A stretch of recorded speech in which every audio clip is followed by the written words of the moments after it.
Hi, నేను సౌజన్య. ఈ సెషన్లో పైథాన్ ప్రోగ్రామింగ్లో 2 నంబర్స్ని ఎలా డివైడ్ చేయాలో మనం ఇంటర్ప్రిటర్ మోడ్లో చూద్దాం. పైథాన్ ప్రోగ్రామింగ్ చేయాలి అంటే ఫస్ట్ సిస్టంలో పైథాన్ ఇన్స్టాల్ చేసి ఉండాలి. పైథాన్లో ఇంటర్ప్రిటర్ మోడ్లోకి వెళ్ళాలంటే స్టార్ట్ బటన్ పక్కన సెర్చ్ ఆప్షన్ ఉంటుంది. అక్కడ మనం సిఎండి అని టైప్ చేస్తే కమాండ్ ప్రాంప్ట్లోకి వెళ్తాం. ఇక్కడ మనం పైథాన్ అని టైప్ చేస్తే ఇంటర్ప్రిటర్ మోడ్లోకి వెళ్తాం. 2 నంబర్స్ ని డివైడ్ చేయాలి అంటే డివిజన్ ఆపరేటర్ ని యూజ్ చేస్తాం. 2 నంబర్స్ ని డివైడ్ చేయాలంటే 2 ఆప్షన్స్ ఉంటాయి. ఫస్ట్ ఆప్షన్ వచ్చేసరికి డైరెక్ట్ వాల్యూస్ ఇస్తాం. లైక్ 4 డివైడెడ్ బై 2 మనకి రిజల్ట్ వస్తుంది. సెకండ్ ఆప్షన్ వచ్చేసరికి వేరియబుల్స్ వాల్యూస్ ఇస్తాం.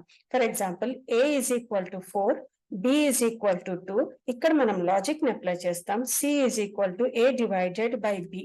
ఇక్కడ మనం జస్ట్ సి అని టైప్ చేస్తే మనకి రిజల్ట్ ప్రింట్ అవుతుంది. Thank you.